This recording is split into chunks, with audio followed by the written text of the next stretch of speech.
what's up guys? It's Haley from Fellow. I'm here with my succulent Floyd at home with my home coffee setup, brewing not so bright but early in the morning. Brewing Bold Beans Kenya Kagumoini AA. They're out of Jacksonville, Florida, and we're super stoked to have them this week. This coffee really wowed us on the cupping table. So let's get into it with the brew guide. I'm gonna take you through what I'm thinking about this coffee and what I'm thinking about brewing it. I'm gonna be with my trusty Stagg X dripper and mighty small glass carafe. So the first thing I'm gonna do is I'm gonna weigh out 23 grams of coffee instead of 22, give it a little extra push.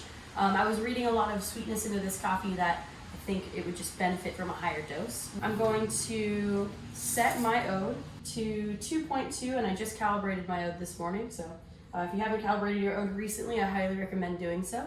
But yeah, I'm gonna go 2.2. Again, a little bit more push for this coffee.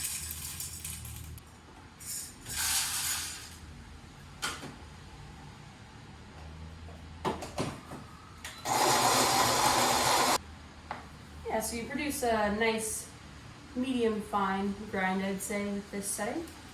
Before I do anything, we always want to remember what to pre-warm our dripper, our vessel, and of course the vessel which we will be drinking out of. Super important. Coffee doesn't like temperature changes, barring, brewing hot coffee over ice, but still that'll bring on flavor affects that are different than just brewing a hot cup of coffee into a pre-warmed vessel, right? I believe I'm at 204 degrees right now instead of 205. Minimal differences here. I thought about brewing at a little bit lower temperatures. You might want to experiment with that yourself, maybe like 200, just to see how much more sweetness you can bring out of this coffee. But for right now, I'm gonna brew at 204, 205, just based on the age of the coffee that I have. All right, so once you're all pre-warmed and ready to go, make sure to pour in your grounds and make sure that these grounds, or dry dose as we call it, is level and even in the dripper. And let's get that bloom going. Start your timers.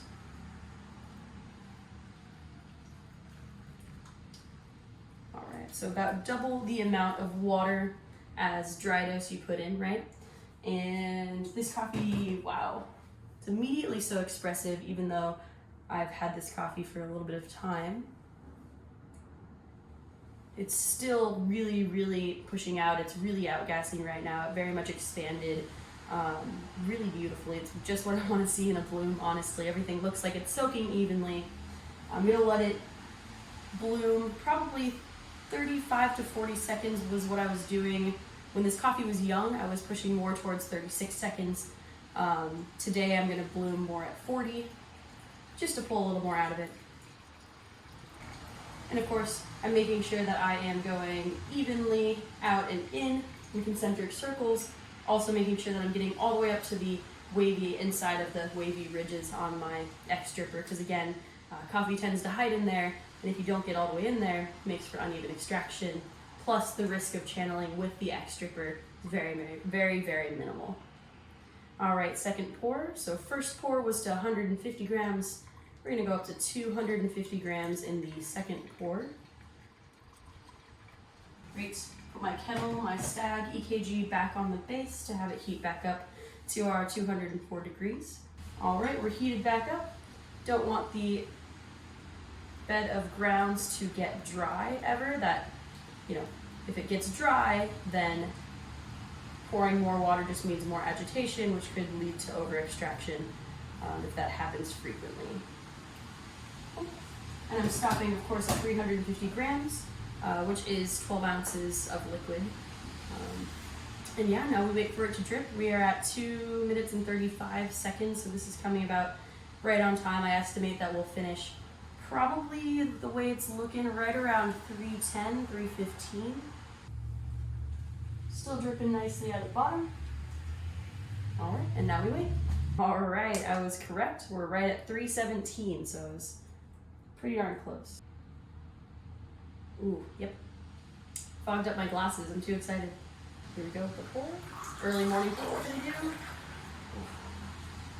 Wow.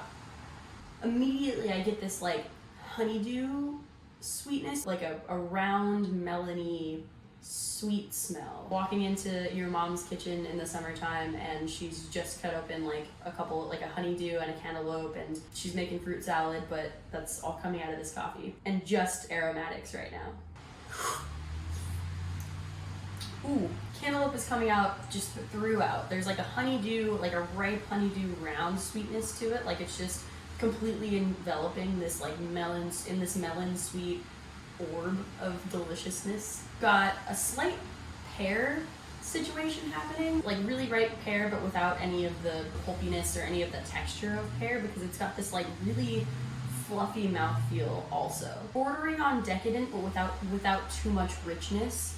Yeah, super interesting. Thanks for brewing with me. Let us know what you guys think of this recipe in the comments, and as always, thanks for hanging out with me and brewing with me.